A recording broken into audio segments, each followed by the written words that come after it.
Now it's time for our weekly market update with Catherine Murray, host of The Buck Stops Here. All yours, Catherine.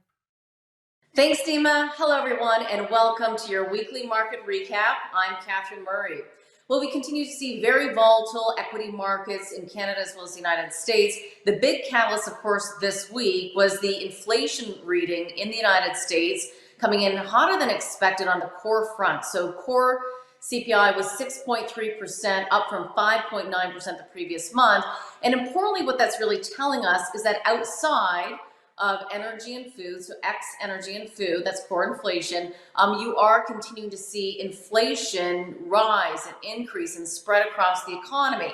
That caused investors to become very, very concerned that despite the efforts from the U.S. Federal Reserve and other central bankers around the world, that they're not able to tame inflation and that it is in fact spreading to other areas of the market, which of course we can feel when we are out purchasing goods and services. That's key as well. That sent the U.S. Dow Jones down by about 1,000 points or more, in fact, and really caused investors to take a little bit of a pause in terms of putting new money to work.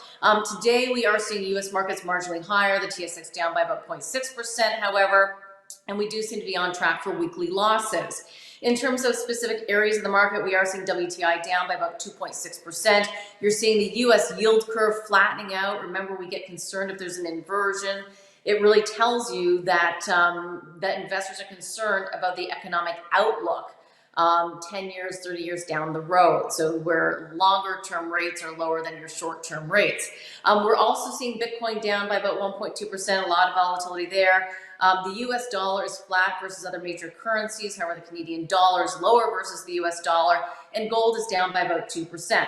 We have received a number of economic data points here today, specifically out of the United States. They're coming in a little bit mixed, so that's not too bad. But we did see industrial production in the United States lower than expected, a negative 0.2 versus a positive 0.2%. You're also, though, on the positive side, seeing jobless claims continuing to come in better than expected. Retail sales of the border better than expected as well. But stepping back, what's really on investors' minds is what will be the terminal rate for central bankers, the BOC, as well as the U.S. Federal Reserve. Will it be 4%? Will it be 3%? What will it be? And where will we pause? And therefore, where will we find some stabilization? So that's the big debate right now. The bears would say in the United States that perhaps it's at 4%.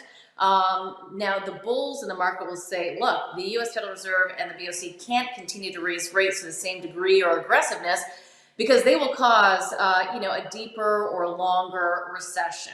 And that's really where the debate in the market and why you're seeing so much volatility stands.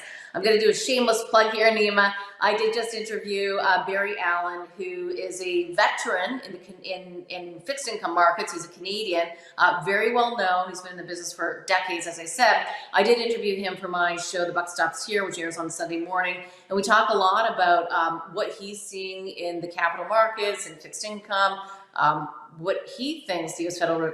Federal Reserve and the BOC will likely do, given the fact that we are really starting to see a slowdown, and that is what he sees. But tune in Sunday for 9 a.m. There's a lot more details there. It's a half-hour show. So away from that, though, the question mark, of course, is whether or not we will and have seen peak inflation, and therefore the central banks will stop raising rates to the same degree. And of course, people sit on different sides of the fence. Rates have been so low for so long. It does impact negatively the seniors and the savers of the world.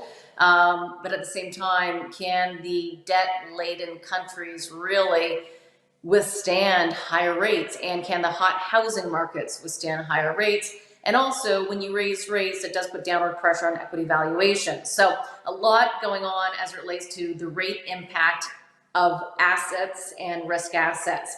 Away from that, just a couple of stocks to mention. Love or Southwest Airlines, ticker there is LUV. They did raise their revenue. They're seeing some strong trends, so that's certainly a positive in terms of people getting back and wanting to travel. And also, in the same vein, Wynn Resorts, so out of Las Vegas, the stock's been upgraded over at Credit Suisse, saying that they are seeing some strong trends in Vegas. Also importantly here, Steel Dynamics, STLD is the ticker there. Positive pre-announcement. They're seeing some nice stability in autos, construction, and industrials. That's, of course, in the steel space. So positive there in terms of a read-through for the broader economy. In Canada, we are seeing the TSX seeing some weakness in energy, materials, and staples. Those are the larger decliners today. Nima, I'll leave it there. A lot to watch. Back to you. All right, thanks for that, Catherine. Again, that was Catherine Murray, host of the Buck Stops Here, which airs on Sunday mornings at 9 a.m. Eastern only on the News Forum Network.